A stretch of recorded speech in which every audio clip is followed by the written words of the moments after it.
Give good gifts one to another, peace, joy, and comfort gladly bestow.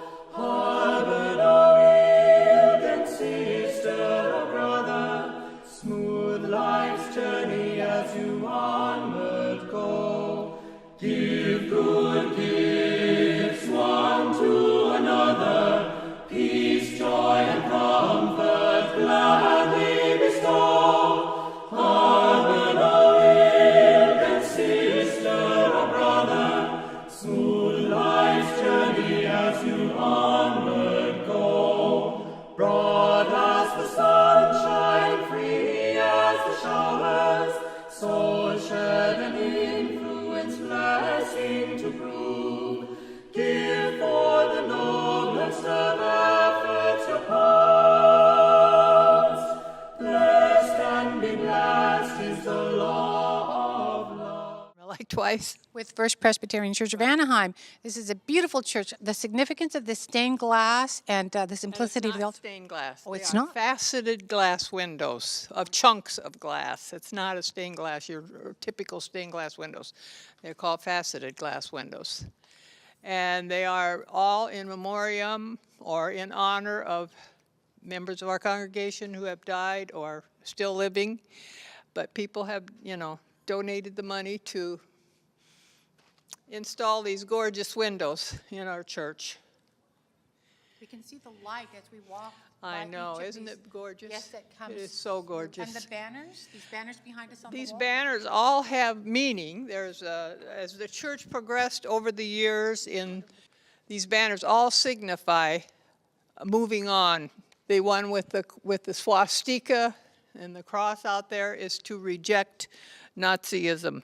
And so this confession was made, this banner was made. Let's see, I can start with the first one and tell you what they are. The first banner is the Nicene Creed, and that's when the church took on the first creed from the New Testament. And then the second one comes from, this one here is the Apostles' Creed.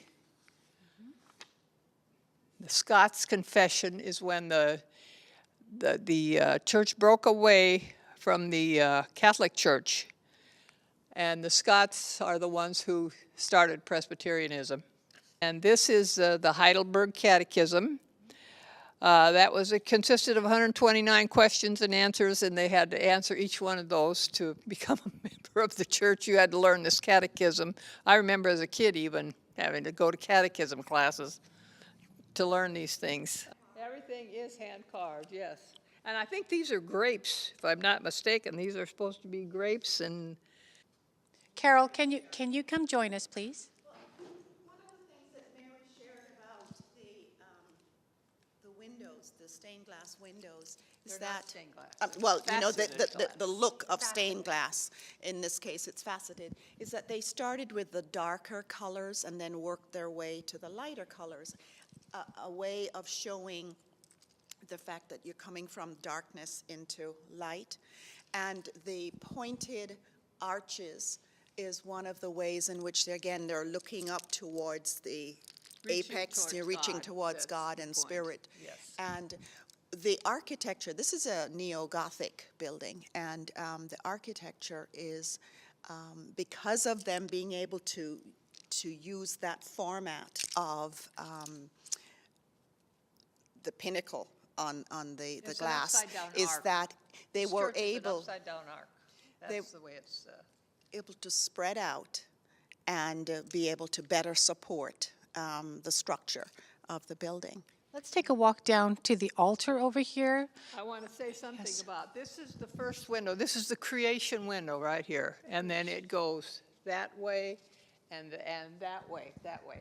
So Hold on 1 second. I'm going to get a shot. Hold on. that's the creation window, because that belongs to my husband, who died of a brain aneurysm at 49 years of age, and the contributions came in so I could get the window, and that got installed. But once I chose that window to get going again, then people climbed on board, and we finished the church getting the windows in. And Carol, can you speak to anything about this wonderful pipe organ? I can tell you about the pipe. I'll tell you about that. It's an Aeolian Skinner pipe organ. It was installed, the church was built in 1951, and this organ went in 1952, October of 1952.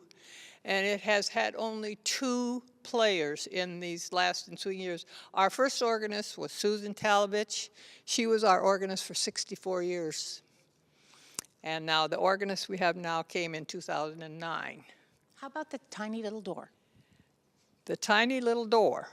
I don't know. What about the tiny little I door? wonder the significance of it. It's a very small door. I have no idea. Let's take it. Let's take a walk down here. Is this where the choir would sit on this side? The choir, originally it was designed for the choir to sit there. And it was supposed to be deacons and elders and stuff up in there, up in the chancel.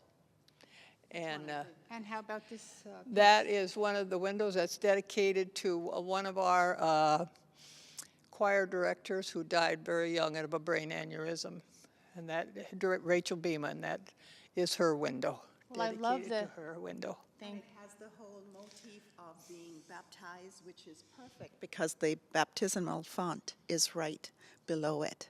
I think if people walked in here, they would never realize what you said. I want to go back what you said. If you look up at this church ceiling, it is an upside-down arc, like no Arc, that's Noah's Ark. it. That's right. I don't think That's I've what it ever is. seen anything like it. Well, these are the That's things you what can it is. expect in Anaheim, but that are Right. amazing and very culturally rich. Now, as we Exactly. go towards the altar, ladies, we see this is very unusual. Look at this; it's all hand carved, as you said. Is this all grapes or the Gothic? It's all, again, it's all hand carved, and that's, I think, the grapes, and I'm not sure, again, what each of these things signifies. I guess I should get more literature, get a little more versed, but I mean, like I say, we have the docent that left has done the whole book of history of this church, and he's the one who knows every inch and nook and Well, we see cranny the of this beautiful church. light coming through. If you can capture that fantastic light coming through that particular. Yeah, I'm going to do that. That's wonderful. And then the altar in back with the simplicity of the cross. Is this for Lent, for Easter? That's where the choir sits now, in the chancel. That's where we perform, in the chancel. And they actually built this up because if you go up here, I'll show you. Some of this I learned today. And you notice that each of the sets of steps, there are only 3 steps going up. Again, in the thinking being it's Trinity, just like how they have the 3 windows there. Again, the Trinity. It's 7 steps from there to here, and that is supposed to indicate the 7 steps of Christ to the cross. And this last piece here, are these the disciples? That window is dedicated to a young man who died at 24 years of age, and it was choir member's son. Paul Westermeyer was his name, and that window is dedicated to him. He was a musician, he was a music teacher, so that window was selected for him. These 2 are also with that music motif. These are all music motifs here. But they raised this, and if you look in the back, you'll see that that was originally one of the seats that the deacon would sit in, and now you can see that because of the raised floor, it's not Right. really a functional Right. Look at that. seat anymore. And this building is made of concrete, of stone, or what exactly? Concrete, it's poured concrete. Poured concrete. Yes, this is amazing. We have a video over in the other room playing, and you get more information about this building and how it's built. It shows from years ago from the ground up with the rods coming up through and then pouring the concrete. It's very fascinating. Thank you for speaking to us. This has been an amazing day. We tried to get all, 11 of the houses of worship in, and of course, as people speak and they're passionate about, the cultural, the richness of everything that they know and things, the stories, personal stories they have. We don't want to cut anybody off. So, I'm sorry we missed some people significantly, but I think it's really important. I'm glad that you're able to speak to us. I could only tell you what I know, which wasn't much, No, but actually, it's been wonderful. I've enjoyed. We've had a great day here, and our choir enjoyed performing. Did you pour any of the concrete? Got lots of concrete over there to show you. I'm almost old enough to have poured the concrete. See, we got all kinds of good stuff, the Word of God, and some humor too. Make me strong.